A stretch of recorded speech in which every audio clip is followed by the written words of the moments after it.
All right. Now, Nicholas, to my point about the Greens eating the Labor Party, while a lot of conversation in column inches is about how the Teals will slowly but surely rob the Liberal Party of any chance of ever forming 76, let's be serious. Are there proper chats happening inside the Labor Party that the inner urban seats that are currently held by Labor and even slightly outer urban seats with huge amounts of people renting are the ones most vulnerable to the Greens because they're pre-selecting early and they actually have a lot of very aggressive policies that are focused on the people who are renting and not planning to buy anytime soon, which is a third of the market? So, look, I think the Greens are, from a policy perspective and a political perspective, on a winner pursuing housing policy. I think it's a big debate in Australia which probably doesn't get as much attention from the major parties as it should. I think Anthony Albanese, given his life story and given the ethos of the government he leads, is expected to step up and do a lot in this area. Certainly the new National Housing Fund, I think, is an important step in the right direction.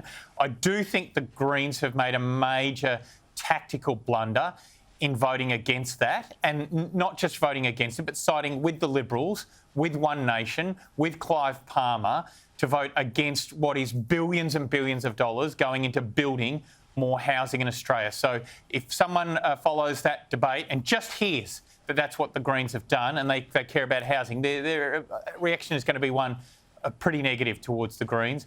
But look, I do think the Greens are definitely onto something with pursuing housing policy, and I do think Labor needs to step up and do more. I really do. Look, I think the reality is that the greatest threat towards Labor's 76 if the next election is going to come from the Greens rather than the coalition. We normally don't get rid of governments after one term.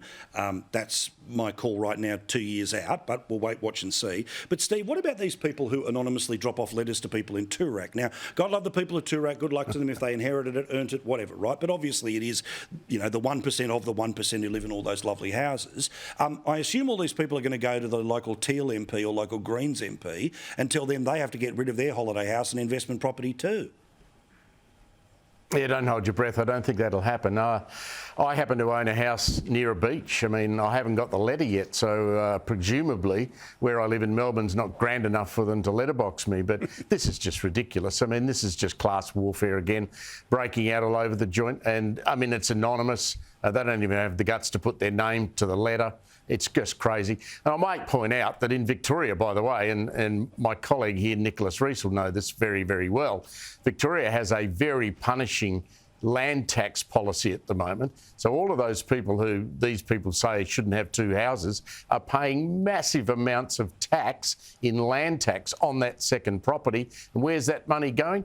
It's going into health and education to build schools and run our hospitals in Victoria.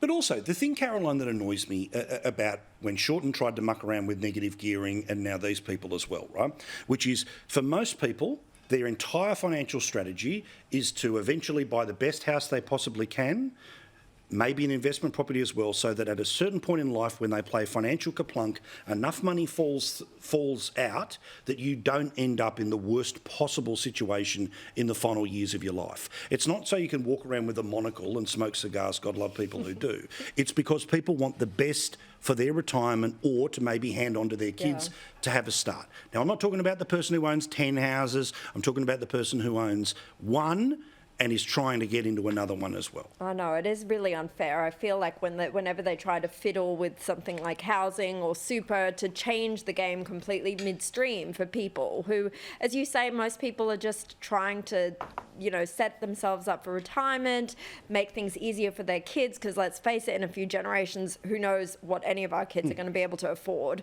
So it is really unfair. And I just got to say, anyone who's receiving that letter in the mail, you're not going to go, you know what? I am too rich.